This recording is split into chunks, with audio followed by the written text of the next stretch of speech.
Hi, good morning guys. Welcome to my channel, Cartoon Guy. It's been a while, no? So may buntag here dito sa US.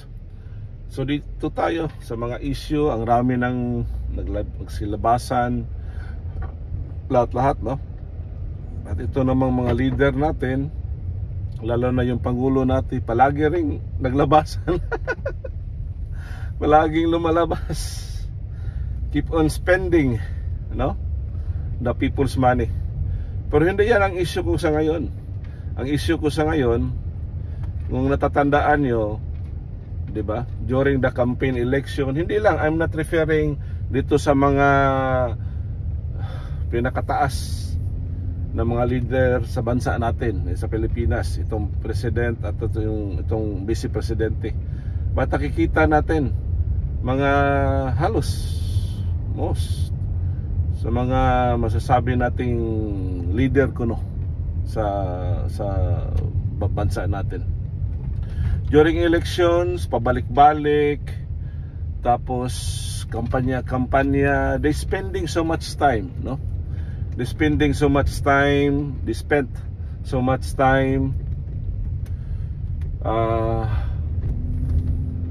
para lang makuha ang suporta, para lang mga grabe ang kampanya, no? But ito mga leader na ito, they could not even spend time even one day. Anong sinasabi ko? Even one day?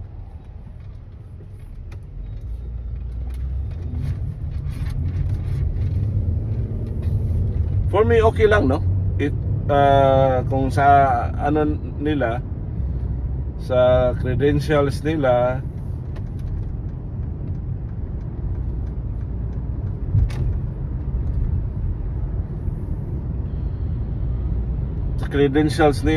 is what?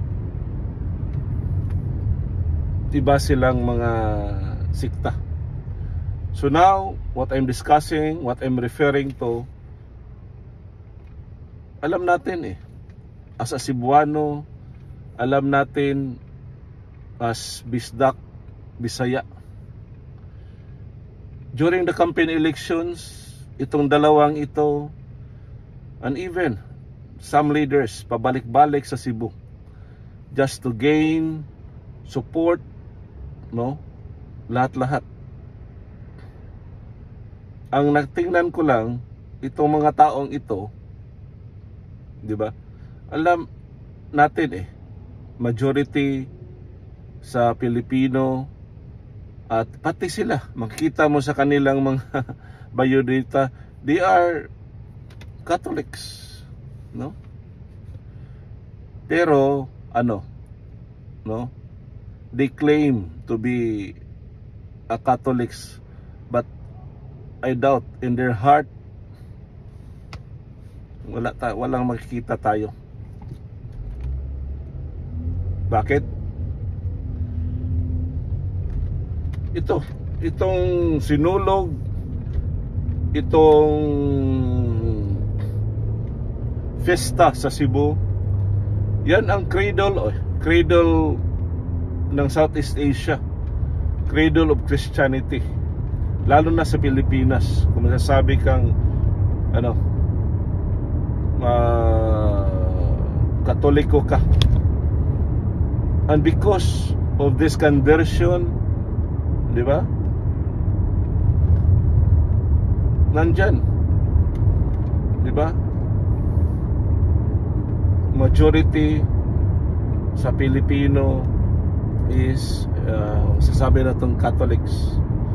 I don't have question kung itong dalawang ito at ibang mga leader, if they if they are not into our faith, di ba? Maintindihan natin yan. Pero dito natin makikita na completely kung tauhano lang, kung Bisaya pa ba, they rely on their capacity, they rely on their capability. Kaya siguro yung bansa natin ngayon walang divine transformation. Wala lahat-lahat. Yung sa time ni Duterte, during Duterte yun, nakapagbisita siya sa Cebu. Diba? As a show, siguro makikita lang niya kasi makikita ng mga tao at least man lang itong leader ng bayan natin, diba? Together with, kahit siguro si Duterte, I don't know what's his denomination. Sinabi niya only one God, pero diba yung mother niya is very religious. At siguro hindi lang siguro binigyan niya ng halaga or something yung yung pananampalataya ng kanyang mother, pero because of her, no? Kung sa Bisaya pa pinangga kasi siyang mama, o ang mama is part of his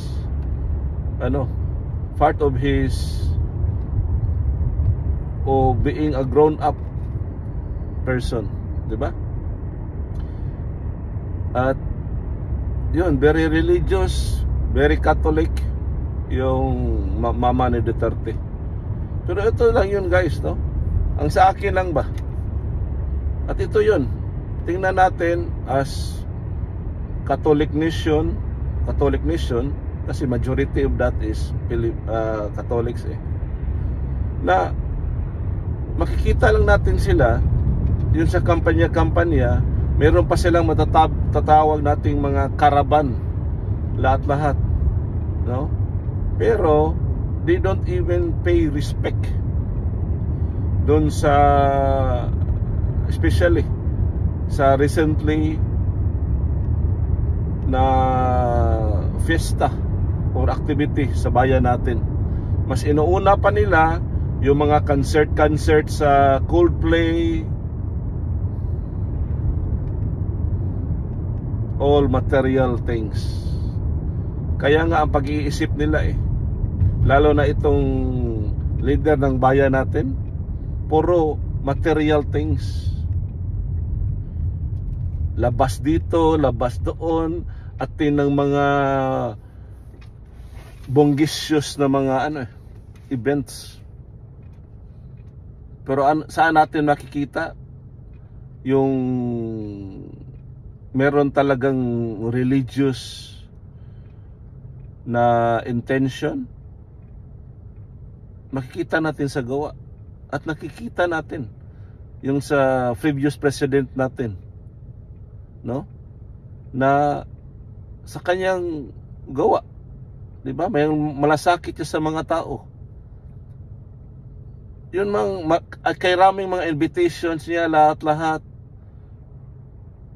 pati dito sa US. Pero nakikita nyo, wala. You don't even see President Duterte attending those. Tapos yung mga lavicious kayo na mga doon sa Malacanang, wala kang yung mga atin niya sa ASEAN, pupunta-punta siya sa mga Pilipino, sa mga iba't ibang bansa, just to reach out yung sa mga Pilipino. Kasi yan nakikita mo talaga, dama talaga ng bawat OFW na binisita sila, and they are very proud and they are very feel secure kasi yan talaga ang leader, no? Na binisita niya yung mga kababayan. Pero yung sa leader natin ngayon, nakikita nyo atin-atin ang mga kasal, ilang entourage yan. Nakabenepisyo ba yan sa Pilipinas? Diba? Is he spending sa sarili niyang kaban? Pupunta-punta sa mga kahit kain sa lugar, pero nakita mo ba yung sa mga tao, yung pagtanggap niya sa mga tao? No, hindi. Si President Duterte, ngayon iniipit na naman itong mag-ama. At diyan mo na talaga makikita, no, yung malasakit sa tao. Kasi biruin nyo, yung budget lang niya sa Malacanang, di ba? Pagkain lang niya, simpleng pagkain, no? Wala siyang mga halos buwan-buwan ba yan, ilang araw, party dito, party doon. Wala siya ng ganyan. Mas inuuna pa niya pagbisita sa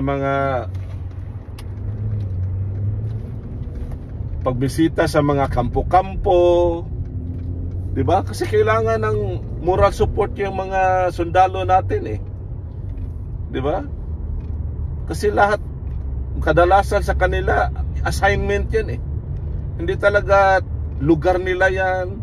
Hindi talaga yung pamilya nilang iniiwan, 'di ba?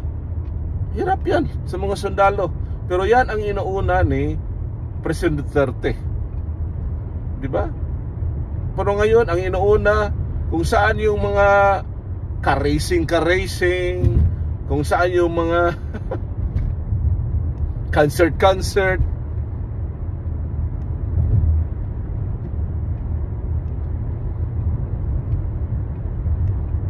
And this is the price for you guys.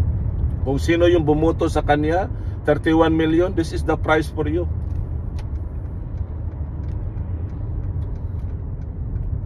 Yung sumusuporta sa kanya, ito yun.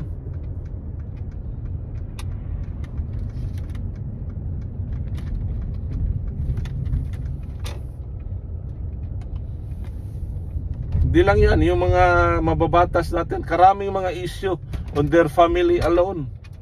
Pero wala tayong nakikita coming from ito mga mababatas, ay natupag pa nila mga issue na mga hindi naman masasabi natin makinabang ang bayan.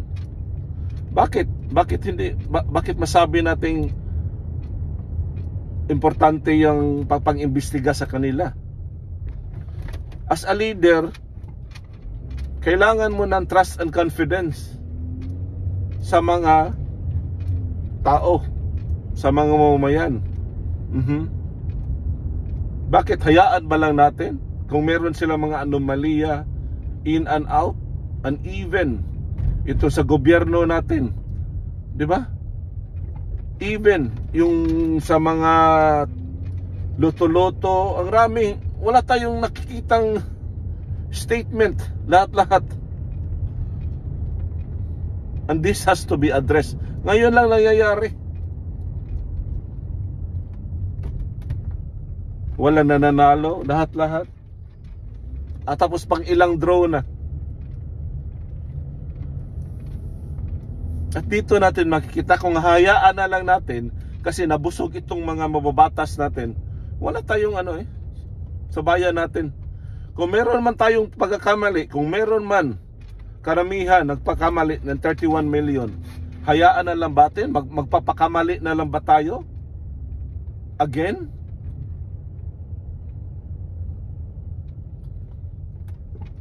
That is why, kung inaasahan lang without the divine intervention, wala.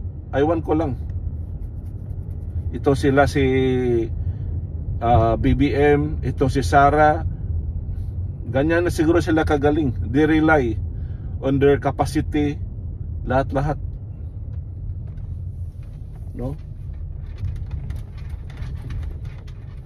Kung yan naman lang, di ba? What's the purpose?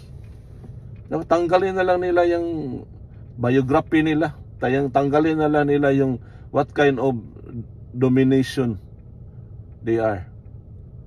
Pero hindi tayo I'm saying only, kasi at the end sila naman lang ang wala na, di ba? Sila na yung haharap, Sino yung sa Bisaya pa nagmugna na to? But if they put first the trust in God, before their capacity, wala. Siguro there's a transformation in our country. At again, yan lang ang ano ko, no? Mga leader natin, puro lang sarili yung inuuna. Salamat guys.